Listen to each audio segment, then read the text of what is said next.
Hello दोस्तों, कहानी एक ऐसे जासूस की जिसने चालाकी और धोखाबाजी से इजरायली गवर्नमेंट को सीरिया, शाम के खुफिया राज को मोसाद तक पहुंचाया। इसकी दी हुई इंफॉर्मेशन का इजराइल को बड़ा फायदा हुआ और 1967 की जंग, जिसे 6 रोजा जंग 6 डे वॉर के नाम से भी जाना जाता है, इसमें अरब कंट्री को हार का मुंह देखना पड़ा। इसकी कहानी किसी फिल्म की स्टोरी से कम नहीं। मेरे साथ बने रहें इस दिलचस्प कहानी को सुनने के लिए एक अच्छी आवाज में। आज हम बात करेंगे एक ऐसे शख्स की जिसकी कहानी किसी थ्रिलर फिल्म से कम नहीं। एक ऐसा जासूस जिसने अपनी दिमागी ताकत, इंटेलिजेंस और हिम्मत से दुश्मन के दिल में जगह बना ली। It is with great pleasure I introduce you to the founder and leader of the Baath Party, Hafiz Hassan.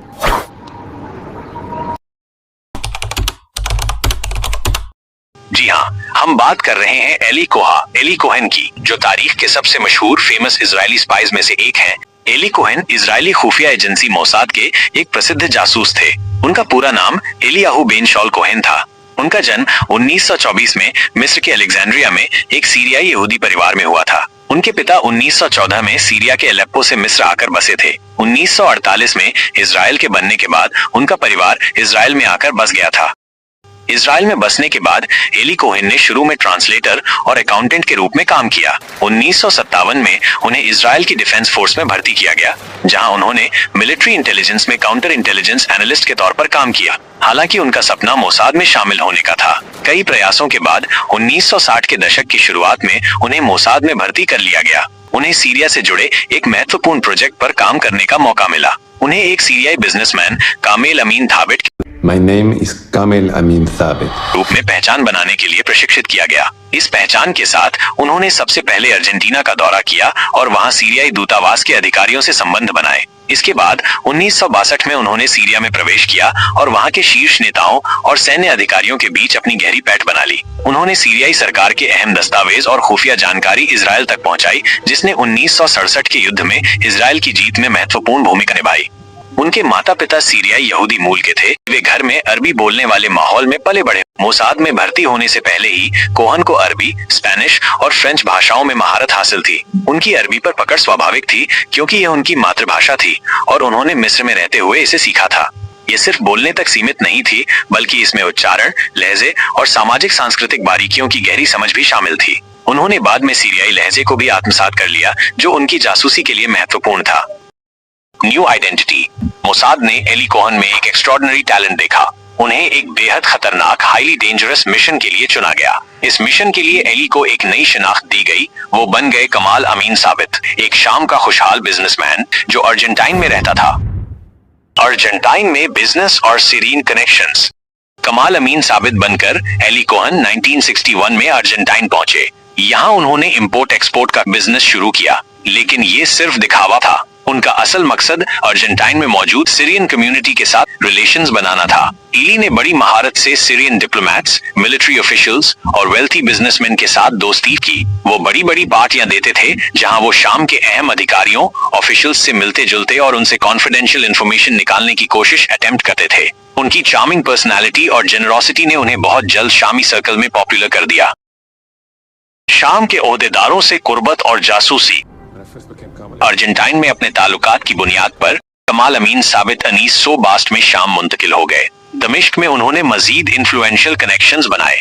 वो इतने सक्सेसफुल हुए कि वो Syrian political and military elite का हिस्सा बन गए। वो बड़े बड़े पदाधिकारियों डिग्नेटरीज के साथ घुलते मिलते थे, यहाँ तक कि वो सीरियन मिनिस्टर ऑफ डिफेंस के पर्सनल एडवाइजर तक बन गए। इस पोजीशन से उन्हें शाम की मिलिट्री स्ट्रेंथ, स्ट्रेटेजिक प्लान्स और पॉलिटिकल डायनामिक्स के बारे में महत्वपूर्ण जानकारी मिली। वो गोलान हाइट्स पर शाम की फौजी तंसीबात की डिटेल्स, हथियारों के भंडार और फौजी मूवमेंट के बारे में कीमती जानकारी इसराइल को भेजते रहे। यह इंफॉर्मेशन 1967 की 6 रोजा जंग 6 डे वॉर में इसराइल के लिए बहुत क्रूशियल साबित हुई। एली कोहन ने सीरियाई संस्कृति को अपनाने के लिए कई तरीके अपनाए जो उनकी जासूसी की सफलता के लिए महत्वपूर्ण थे। मोसाद ने उन्हें कमाल अमीन थाबित नाम नई पहचान दी। यह पहचान पूरी तरह से गढ़ी गई थी, जिसमें यह दिखाया गया था कि उनका जन्म लेबनान के बेरूत में हुआ था। उन्होंने इस कहानी को इतनी कुशलता से जिया कि कोई उन पर शक नहीं कर पाया। और एली कोहन पर आधारित अन्य विश्वसनीय स्रोत इस बात का जिक्र करते हैं कि एली कोहन ने सीरिया के कई महत्वपूर्ण राजनेताओं और सैन्य अधिकारियों के साथ संबंध बनाए। उनका लक्ष्य सरकार के उच्चतम स्तरों तक पहुंचना था ताकि वे गोपनीय जानकारी जुटा सकें। कुछ प्रमुख नेता और अधिकारी जिनके साथ उनके संबंध होने का जिक्र है। अमीन अल हाफिज ये सबसे महत्वपूर्ण व्यक्ति थे जिनके साथ एली कोहन ने दोस्ती की। अमीन अल हाफिज बाद में सीरिया के राष्ट्रपति बने। एली कोहन ने उनसे ब्यूनस आयर्स, अर्जेंटीना में एक सैन्य अटैची के रूप में मुलाकात की थी और बाद में सीरिया में उनके सत्ता में आने के बाद ये दोस्ती और मजबूत हुई। कोहन ने उन्हें बाथ पार्टी को सत्ता में लाने में मदद की और हाफिज के शासनकाल में उन्हें उप रक्षा मंत्री, डेप्यूटी डिफेंस मिनिस्टर के पद के लिए भी विचार किया गया था। अब्दुल्ला लतीफ अल-हेशन, अर्जेंटीना के मुख्य अरबी भाषा के समाचार पत्र अरब वर्ल्ड के संपादक। कोहन ने उनसे अर्जेंटीना में दोस्ती की और अल-हेशान ने कोहन को सीरिया में प्रवेश करने और वहां के समाज में घुलने मिलने में मदद की।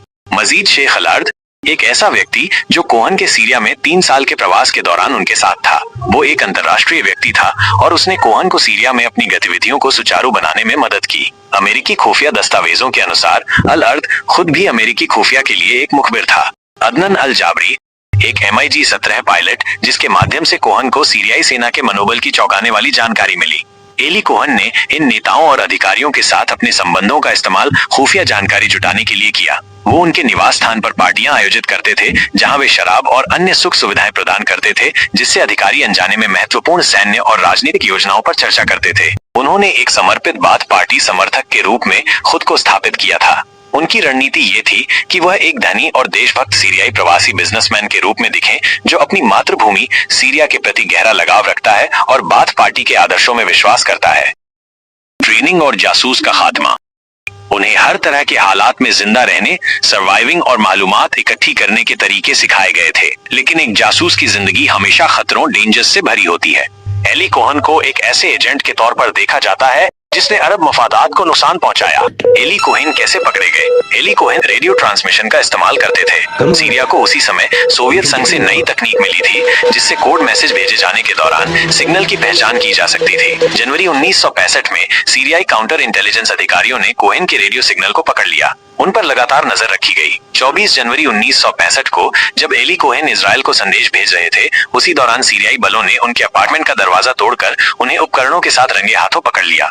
उनकी गिरफ्तारी के बाद उन पर मुकदमा चलाया गया। बेरहमी से प्रताड़ित किया गया। उन पर सैन्य मुकदमा चला और उन्हें मौत की सजा सुनाई गई। इजराइल ने अंतर्राष्ट्रीय स्तर पर कोहेन की फांसी की सजा माफ करने के लिए बातचीत की, लेकिन सीरिया ने उनकी बात नहीं मानी। 18 मई 1965 को एली कोहेन को दमिश्क के एक चौराहे पर सबके सामने सार्वजनिक रूप से फांसी का लटका दिया गया। उनके गले में एक बैनर डाला गया था जिस पर लिखा था, सीरिया में मौजूद अरबी लोगों की तरफ से। एली कोहेन को इजराइल में एक राष्ट्रीय नायक माना जाता है और उनके अवशेष अभी भी सीरिया में हैं, जिन्हें इजराइल वापस लाने की कोशिश कर रहा है। तो कमेंट करके बताएं कि कैसी लगी एली कोहेन की स्टोरी। किस तरह इसने अरबों को धोखा दिया, अपनी ऊंची पहुंच बनाकर नामुमकिन को मुमकिन कर दिखाया। कोहेन अगर इजराइल में एक हीरो है तो अरब दुनिया में किसी गद्दार धोखेबाज के तौर पर